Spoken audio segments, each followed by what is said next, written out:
Hey guys, super excited to be helping you out in this new endeavor, teaching the coaches, and it's a great opportunity for me. Happy to be doing this. It's an honor, and just want to thank you for that ahead of time. I appreciate what you're doing with youth and baseball and how it's growing, and glad to be even a small part of that. What I have here is this fundamental video that I put together some years back, but I think it still holds true with a lot of the things that are on there. I know that catching has evolved in different ways.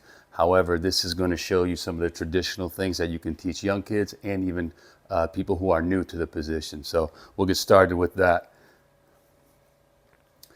The first thing we talk about catching stances, right? Here we have sign giving stance, which what you want to do in this position, as you notice, your feet are closer together, which is the only time that you're going to have your feet that close together in any stances when it comes to catching.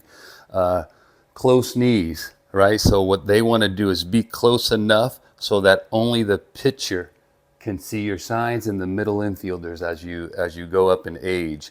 So he's in a good position there where his knees are close, feet are close, and then his hand position is in a good spot. The upper body is tall, which is the only time that you're going to have your upper body in kind of that tall position. You want to be open up that. You don't want to be too crouched forward, have your knees too close where then you limit and obstruct the vision of the signs that he's giving. In this position, like I mentioned, the right arm is just relaxed right on your upper thigh, hand right against the cup area, and there you're able to give your signs. You don't want to have your hand too low or obviously too high so that everyone else can see it. And then the glove arm, there are actually two positions where you can be in. He's in a spot there. Sometimes the arm will be up on top of the left thigh, which will allow him to kind of cover this area or down here. The point is to use the glove to cover the third base coach who could be peeking in and seeing something. So usually the ideal spot is somewhere around there in case your hand gets a little bit lower. So you just want to make sure you're in that good position to be able to give your signs and that everyone can see them. So here we have him actually taking that move. His feet are a little bit wider in that position. Glove is there covering that spot. And as you can see, there's the other position that I referred to earlier where the left arm is on that thigh. Sometimes it could be a little bit lower, but either way, the glove is there. If you were from the third base angle, which this is, you would not be able to see his signs right there. But here we have the young kid doing it in a great position there. So now we go in from giving our signs. Our next position is what we call a primary stance. And this primary stance is what there would be no runners on base. It's just you giving your sign and you preparing to receive a pitch, whatever that pitch might be. So that is what we call our primary stance. To jump ahead here, we have sign giving stance, primary stance, and secondary stances. So in the primary, we have no runners on base and we're just ready to receive the ball. In this position, you just want to make sure, and we'll go over it a little bit more in detail, but you just want to make sure that you're in a comfortable position, good lean forward, and a good target. And then the secondary stances, just because we're going from sign into it, we're kind of jumping ahead into the stances. Secondary stance in this position, there are runners on base. So when you have runners on base, you're ready to do three things: receive the ball, block the ball, and throw the ball. So this is what you can do from that secondary position, which is, as soon as he gives his target, that is the secondary position right there. And we'll get more in depth in it as we continue to move forward. So when you talk about stances, and again, this video was taken or done some years back, so some of the catchers that are on there have your just traditional stances, although they had the one knee at that time, but we were just focusing on traditional stances. In that primary stance, that's going back, is the main thing is you want to be comfortable. If you're not in a comfortable position, it's going to be hard for you to be able to receive a ball, especially not balls that are just down the middle, but balls that are on the outside corners, down, inside, even up. So you want to make sure that your feet, your lower half, are in that, like in that video, if you see, you're kind of on the inside part of your foot. Some guys are more flexible, so it's going to be a little bit easier for them to get into that position. Here's Cameron in the first video, a little bit more flexible. Jason Kendall here, we're not able to see them, but you just want to be in a position where you are creating. The next thing is your upper half. If you see, almost everybody has a little bit of angle. This is a bullpen session, so he's probably a little bit more relaxed. Regardless, whatever works for the catcher is where you want to be. If you can't get to certain pitches that are outside of the zone, it's going to be a little tougher for the catcher to get to those pitches and receive them.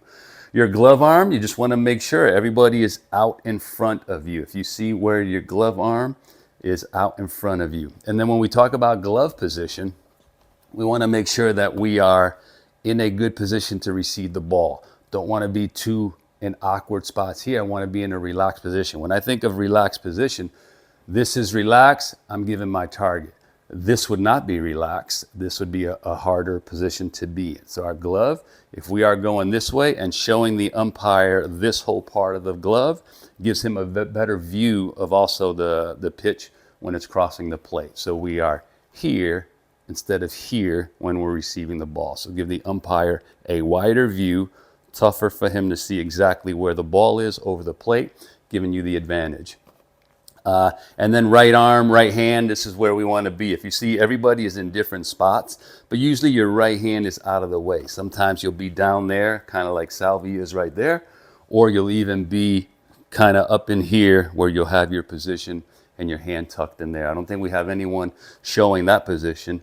However, it is something that you're able to do and can do. So catching stances, when we go back into the secondary stance, when do you do it? You do this with runners on base. That is your secondary stance, or when you have 2 strikes on a hitter. So we can have a situation where there is nobody on base, but it's a 0-2 count. No matter what pitch you're throwing, you want to be in your secondary position. Reason is, if there is a ball in the dirt, you're ready to block. That's one of the 3 things that we're doing from the secondary position. But you also want to do it on 0-2 no matter whether you're throwing a fastball or an off-speed pitch. The reason is because if you only do it 0-2 on breaking balls, then you're telegraphing what pitch you're throwing to the opposing team, and they can relay that to the hitter. So you want to make sure that you're doing that in 0-2 counts. Those are the 3 positions and the 3 reasons why we do it. Our lower body is going to be a little bit more spread out. So you're more in that athletic position, ready to move. Like I said, block and throw is the athleticism that you're going to have to be able to move. Right foot is slightly further back. I'll show you in another slide a little bit later how that foot in relation to where it has to go. Here you could see that the right foot is a little bit slightly further back. If we had to kind of get an idea of what that is, our toe from our right foot is going to line up close to about the middle of our left foot. Now, every catcher is different, flexibility, positions. We're not cookie cutting. Everyone doesn't have to be like this, but you want to create that little advantage because it allows you better footwork when you're trying to create and make a throw. Like I said earlier, this is your traditional position of where the right hand will be. And the reason why we're there is because this now for throwing allows us to transfer here easy, right? So we're already in that position where we can transfer the ball, and that's where he is. And then the glove, again, is out in front, ready to receive the ball because you are a little bit taller. You got to be in a good position to be able to receive lower pitches just as well as any other pitch in the zone. And again, we got a different array of catchers here and things that they did. We got some really older catchers, different positions. And again, everybody, a catching position is very similar, but everyone has different variations of it. So you don't have to say, hey, let's get like this or let's get like this. Whatever works and whatever allows you to receive the ball, to block the ball, to receive the ball well, and to present it well to the umpire, that's key. And another thing that's going to help you in this position is throwing. Molina was a guy who wasn't very tall, right? He didn't get his backside up a whole lot, but it worked for him, and he was able to do that. Other guys had to be a little bit taller. Salvi, being a taller guy, can do it. Very athletic. Contreras is able to do it. So it all depends on your flexibility and your ability to be able to move and be athletic in that position. So now we're going back into the receiving, the primary, right? When we're actually receiving the ball. Body movement. That's one of the things that you want to make sure that you eliminate to a certain degree. We're going to have subtle moves, but we don't want to be jabbing at balls. We want to put ourselves in a position where I'm able to do all of this, and you see my body is moving subtly, but not moves like this. If I am locked in a position, I got to get there and make these quick moves. It's going to be a little bit more distracting to the umpire. So anything that's borderline is going to probably take it out of the zone or make him think, hey, was that away? Or was that a good pitch? So we want to make sure that our body position doesn't move a whole lot. So that's why the position from the beginning with the upper body lean forward will allow you to get to these pitches without having to take your whole body there. So that is the kind of the body movement there. Lower half, and again, you want to be stable. You're on the inside parts of your foot. You are on the balls of your feet, which allows you some stability and the ability to be able to move. The upper half is the slight lean forward. If you see, everybody has like a little bit angle. He's the one that was photographed in the other slide where he is a little bit taller, but that's his position. That's what worked for him. But everyone else has usually a little slight lean forward. Again, if you see that your catcher is okay with that and he's able to catch and get to certain pitches, that's okay. It could definitely stay there. The head. That's where you want to create also minimal movement. That's the closest thing to the umpire. When he is over you, that's the first thing he sees, your head. If you're moving your head a whole lot, that could distract him and could kind of dictate where he might think the pitch is based on your movement. When you think of following the ball, I have my eyes and I can take my eyes to the ball. My head is moving subtly, but not like this or hard moves to the ball. You can just use your eyes, trust your hands to be able to get to the ball. And then the glove position, as we talked about, we want to be in a good position to, for one, present the pocket to the pitcher, and then the glove, the whole backside, the umpire can see that and gives him a better view of the pitch as you present it. And then your right hand in this position when we're just doing receiving in a primary, like I said, this is the position I talked about earlier, where it can be there, kind of tucked in. He's kind of a little hybrid in kind of in the middle, and he's away. Other guys will use that right hand and kind of maybe tuck it or grab their heel, their ankle, something where the whole important part of that is to get it out of the way so that you're not creating a position where I'm out here and the ball hits you in the right hand. If you are exposed, like when we talk about secondary position, we'll talk about this in a minute of how we want to protect that hand. This is actually a guy doing a drill in with the Marlins. And if you see, check out his position. Very quiet, very stable. If you see where he is, slight lean forward, good target out in front. If you see his head, very minimal movement. And yes, these pitches are in the zone, but it's very minimal movement. And he's just using his eyes and trusting his hands to get to the ball. And here we have our young guy receiving in that primary position. Boom. If you see, a little bit more flexible, able to do that. Not everyone can do that, but if you can, and it allows you to get low in this traditional stance, then that's great. That's a good way to do it. If you see minimal head movement, when we started working together, he was moving a lot. Then he learned and became a college catcher and did a great job with his receiving skills.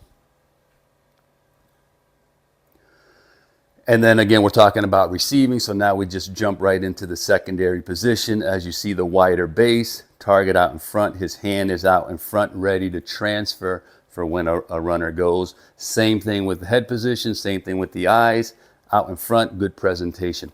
One of the things that you want to work on with the young catchers, before they work on moving the ball back to the zone, just work on stopping it first. Because one of the things we talk about stealing strikes, but ideally you want to make sure that you are first keeping strikes as strikes. If we take a ball that is a strike and I then take it out of the zone, I'm defeating my purpose there. So I want to make sure before I'm working on taking a ball back into the strike zone, let's work on stopping the ball first. And then we can work on manipulating the ball back to the zone, which is something that has always been done. We talk about stealing strikes and framing. That's something that has always been done. One of the drills to kind of help you with that is these are softballs. You can use tennis balls. You can even use regular baseballs. It doesn't have to be, but It can be a softball with younger kids. These are like squishy, what they call incredi balls, or any type of smash balls, anything like that. Those help you to create softness with your hands and allow you to be able to catch the ball out in front. Ultra focus, because you do have a bare hand and you are catching with your bare hand. One of the focus also on this is when you are catching this ball, you don't want to catch it in your palm. You want to be more out here in the fingers. Although the ball may end up there, you still want to focus more here than right here. This ball is going to pop out. If I'm focusing with that, that's my palm. This is my fingers. My fingers are more the pocket of the glove that I have.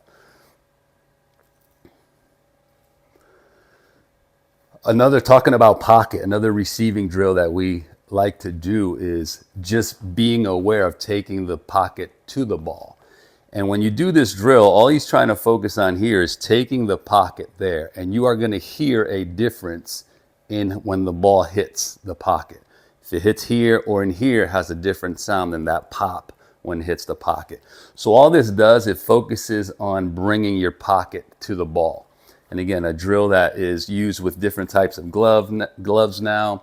There's a keyhole glove, that's a training mid. There's smaller training focus framer gloves, all by All-Star, which are great training tools to allow catchers to get to that position. We talk about the focus framer glove. That's it right there, which it's a small glove, similar to this one, which is a smaller glove that just allows you to focus a little bit more on the ball. It allows you to take your hands and your eyes. And if you see, this machine is set up with some pretty good velocity. So he's got to be ready. He's creating moves, but they're all subtle moves. They're not moves that are jagged or taking him out of the zone. He's right there. If you had an umpire behind him, there'd be no issues there. All right, so now we get to our blocking position. Perfect blocking position, ideally in a perfect world.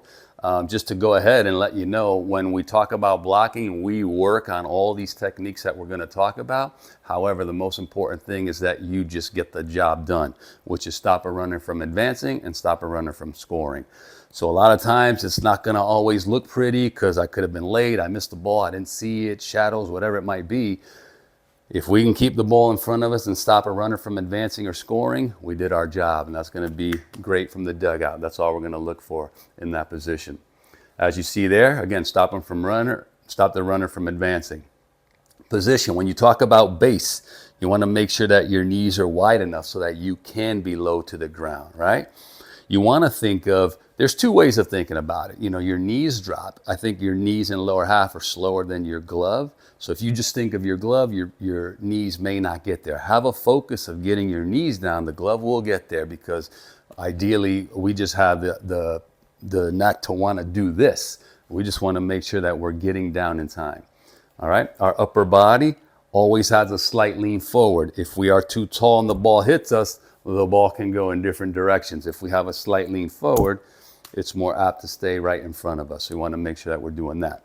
The glove is used for two things: to cover the hole and to protect our hand. So when our glove goes down, we are covering what we call this 5-hole here, and then getting that right hand right behind it. So now the glove is protecting the hole and our right hand. And our arms, we want to make sure that they are off to the side. We will show other slides of other guys in position, but we want to make sure that we are here. If we are too tall, then sometimes our arms go here, and then we're more susceptible to get balls off of our arm, where we want to be able to use our chest protector as much as possible, and then let this be secondary, because sometimes balls are going to hit you in the arm, but you got to be ready for that. And then your head, if you see, it's not completely pointing down. Some guys will do that kind of after to smother it, but you just want to still be able to keep your eyes focused here, because once that ball hits your chest protector and it is over here, we want to be able to see it and then recover it.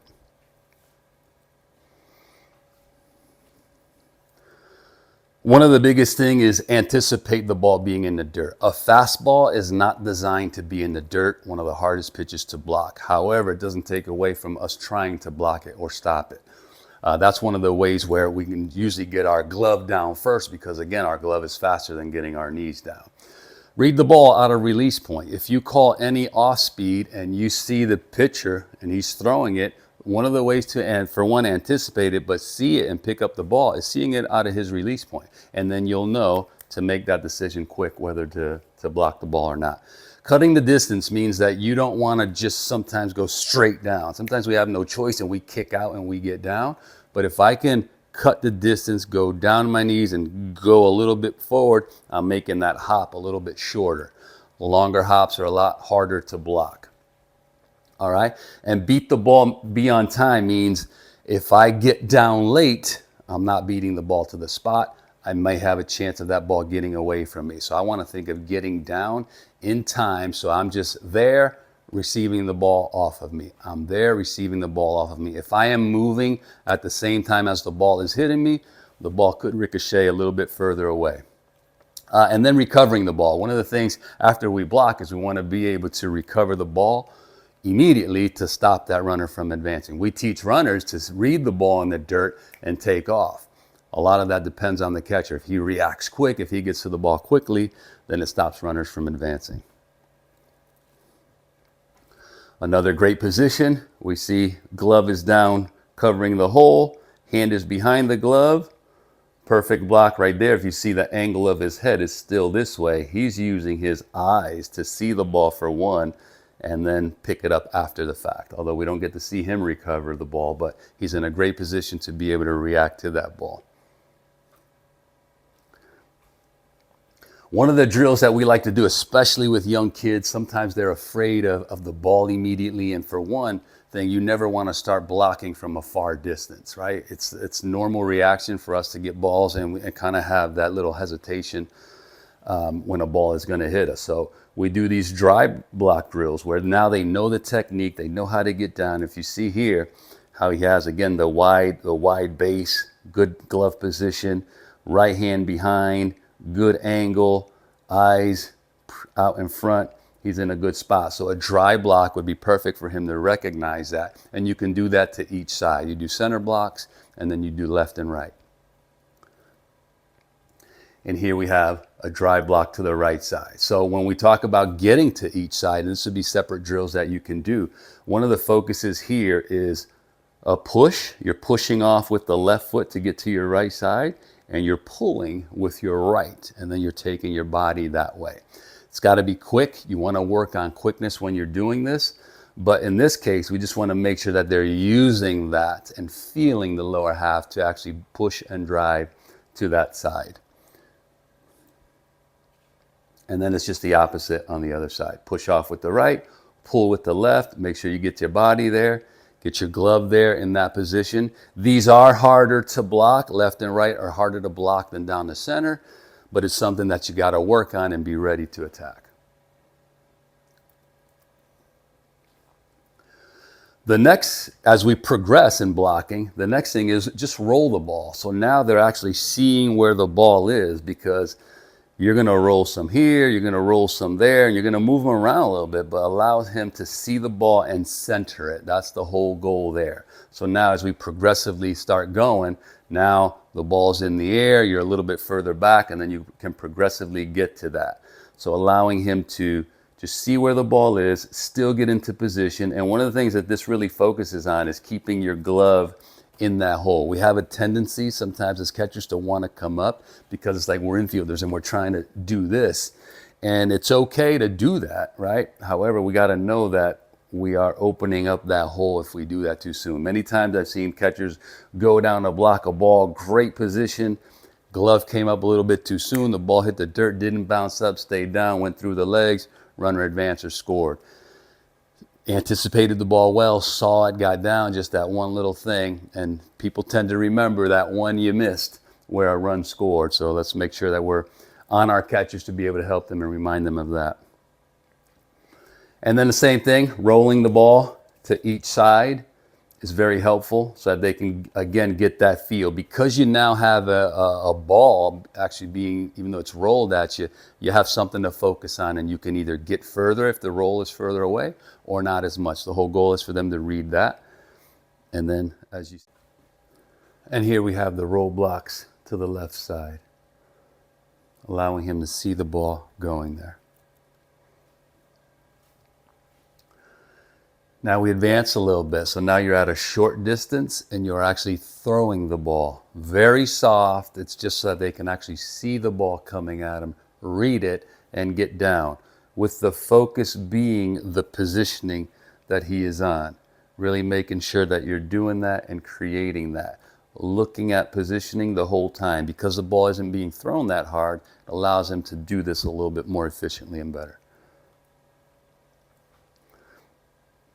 All right, so as we see here, these are a little bit further away, and these blocks are performed by another catcher, allowing him to really get to that position, which is the same exact thing, just a little bit different now. And then we see to the left, very aggressive on getting out there. We put the balls in positions where they're a little further away on purpose so that they can really feel that drive that they're trying to get to. And as you see all three videos playing here, straight up, really exaggerated to the left, and then the same thing on the right. As you notice, you want to make sure that you are creating an angle. So when he's getting down, he's creating an angle to keep the ball in front of you. Don't think of getting the ball back to the plate. The plate's way over here. That's not what we're trying to do. You always want to block so that you can keep the ball in front of you. If this ball was on a regular dirt, obviously it's not going to roll as much as it's rolling right there. As you see on this one, he really gets over and keeps that ball in front of him in that position. So great position there. Great to block. Remember to be on time. Anticipate the ball and be on time. This is the position we want to avoid. However, it's a position that we all will get into at some point because there are going to be times where we don't pick up the ball, we lose it, and we want to make sure that we avoid that. Now, it seems by the position that he was a little bit late, could have been a little bit this way. Now, we don't know the result of this, but if he blocked the ball and stopped the guy from advancing or scoring, guess what? Even though it's not ideal, it's not what we work on, it's got the job done, which is important about thinking it's not always going to look great. It's not always going to look, like we practice, but we practice this so much where it gets us in that position. But if it doesn't and we get the job done, we're in a good spot. After we create that block, now we got to make sure that we are getting up. Here we're focusing on creating a direction towards second base. So we had a runner on first base. We blocked the ball. And we're able to recover the ball. If you see he's getting down, really using the legs to get down, using both hands to scoop the ball up. Our glove is a backup. We're really going bare hand and using this as like a backup. If I was to fumble it and not get it clean on my right hand, it stays in the glove and I can pick it up and still recover. There are going to be times where I have to go down with one hand. One of the things that we want to make sure that catchers know, if we are going just with one in a do or die more quicker play, we're going bare hand only. We do not want to go with our glove. These gloves are hard to pick up the ball from the dirt or ground, so we want to make sure that we are going down bare hand to be able to recover and throw. And this is the same guy as you saw earlier, creating.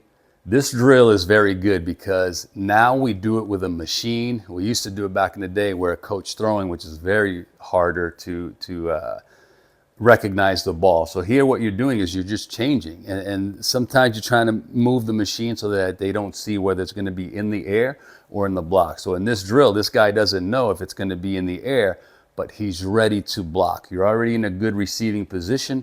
Now you just got to be able to get down quickly and block the ball. So he's doing both things, receiving the ball and blocking it. Great drill to use. And one of the good ways is you could do that just throwing. It doesn't have to be a crazy far distance or high velocity, just so that they're able to recognize in the dirt or in the air. We advance to our throwing positions, and obviously we got some way different era catchers, but you see very similar things with what we're doing. When we're throwing, we're going from our secondary position, our secondary stance. Remember, we talked about our feet being slightly angled, where we have our right foot set a little bit further back, kind of in line with the middle of our left foot. That is where our feet are supposed to be. And remember, we already have a wider base, a wider stance. And then that's the angle that we're talking about. Because your feet are that way, you're creating a little bit of angle, which is going to then help your steps, which I'll show you in the next slide. Once we create our steps, we want to have a strong base in order to produce power. Strong base on both, balance. If you see their body weight is over their legs, and then they're going to be able to create that bend and that power. We talk about getting the ball to second base, and it's not always arm strength. It's how efficient am I using my body? So if you kind of can imagine a top view, so if the catcher was right here, this is where his feet are set up. His right foot is a little bit lower or kind of offset his left foot. And then our steps are going to be right, left, right, left. One of the things to show young catchers is if they get into their secondary position and they draw a line straight down from their chin, that's about where this is going to be, give or take, so that they understand that they have to go forward and they can't go left. So you want to create direction towards second base and creating that step of right, left. And then this one also is slightly open, because if I am too closed with my lower half, my right shoulder might close even more. So if I'm slightly open, my shoulder stays closed and allows my lower half to come through the ball. So this is kind of an idea.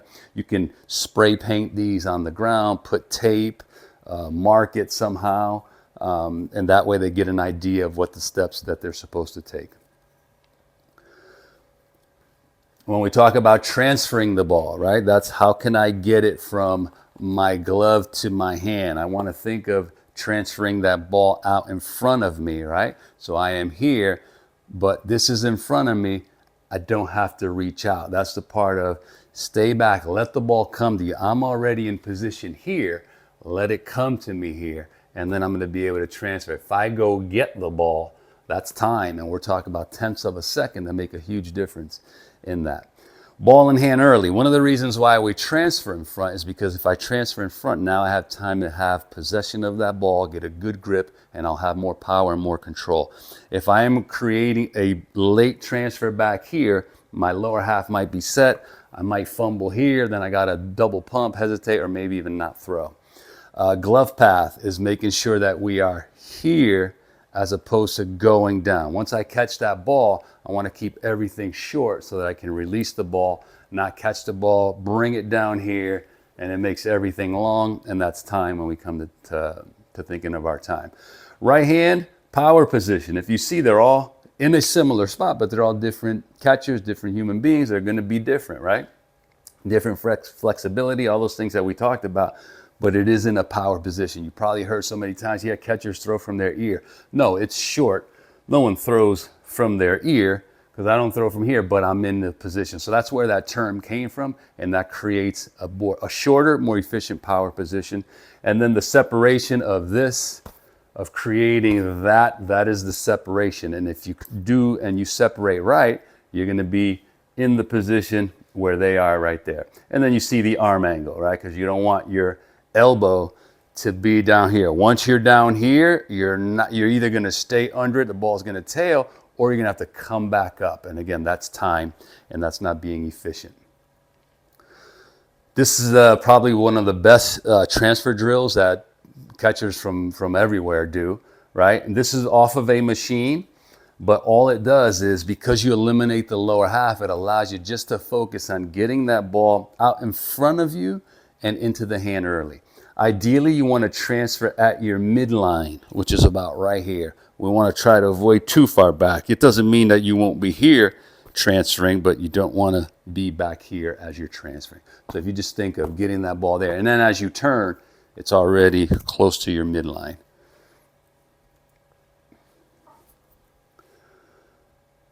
Now we're just incorporating a little bit of footwork. If we talk about what were we trying to do with our right foot, was trying to get into that area there. And remember, it's not a one dot, it's just in that general area. We as catchers have a tendency to want to go that way, and we will. We'll take our steps kind of that way a little bit more. If it's a little bit like he is, that's perfect. What we don't want to do is have that right foot come way over here, because that's time, that takes time, and then I got to throw this way. So I'm creating two different directions, towards third base and then towards second. Not ideal. And now we're just creating the footwork with the throws, but still in the standing position. Let them get a feel, take a little bit of weight off of their legs, and allow them just to feel the footwork and what they're trying to do and create, and just keeping everything short. And if you look, like we had the X's drawn out, it's right, left, and creating the throws. Once your catcher gets a feel of this, then you can start say, hey, get rid of it a little bit quicker, try a little bit faster. And then the throws don't matter where they go. Let's not focus on the end result, because if you clean all this up, the result will be better and more consistent moving forward. So now, secondary position, trying to put it all together. And again, we are in a cage, so distance doesn't matter. It's about just working on technique. As you can see the footwork there. If you see the transfer in his glove path, you see the ball where his right hand is, where that ball is, where the glove goes. So the glove is in that position, but you do not see it drop from there. It goes from here and up right into where he needs to go. That's how we create short, efficient moves.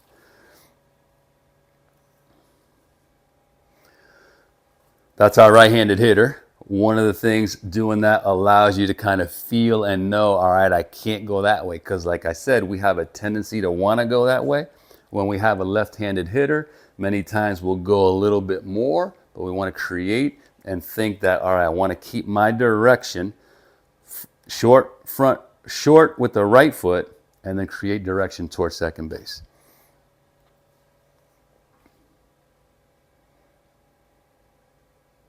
Then we just move the pitch around.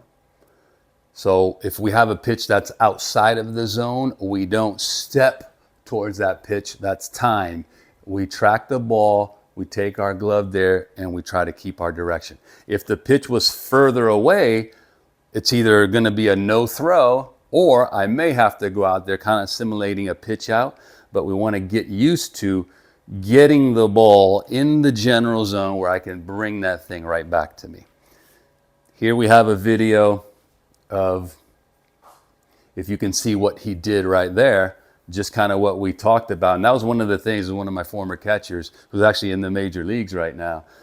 But you see how his footwork was that way. Extreme. A little bit more because it's a left-handed hitter, but that's what we want to avoid. So when we have a tendency to do that, we really want to focus and making sure we're not doing that. Now, he had a very, and has a very strong arm. Catchers with strong arms have a tendency to do that a little bit more. However, we still want to stay away from that. One of the transfer drills also that we do. So this, I am tossing the ball to him from a short distance, angled. We eliminated the lower half. It's already preset. All this focus is on transferring the ball at your midline. Again, if you can see when the ball is getting into his hand, it's in a position where it's in front of him, and he's just trying to get rid of the ball, stay short, stay efficient. Now, these tosses are being a little bit faster so that he can just work now on getting rid of the ball. It's, again, a great drill where you're at an angle and you're just creating. You got about 5 or 6 balls in your hand and you're just doing this fast. If he fumbles the ball, so what? Be ready, the next one's coming. And it just allows them to get used to train a little bit faster than what they're normally trained to do.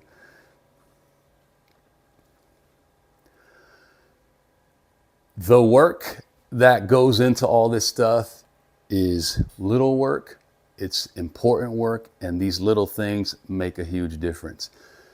It's boring sometimes, right? But these are the things that you have to create consistency with to allow them to feel and know what they have to. The more they do it, the better they get at it. I've worked with kids that are young little kids, and it becomes repetitive. But then as they continue to grow older, now those kids are succeeding at the high school level, college level, and even some of them that are fortunate to play in the pro level.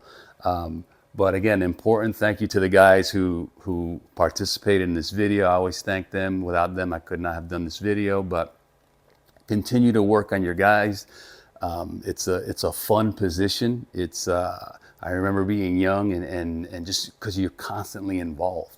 And catchers love that. It's exciting. You're involved in every pitch. You see the field. It's an awesome position. So again, thank you guys for allowing me to show you this. I know it's kind of fast, it's kind of brief, but it's something where you can create a foundation for your young catchers. All right. Thank you guys very much. much success in what you do, and really appreciate you. If you need anything, don't hesitate to reach out. I am always here to help out in any way, whether it be through WhatsApp, through any way, through any of the social medias, but definitely don't hesitate to reach out. Thank you.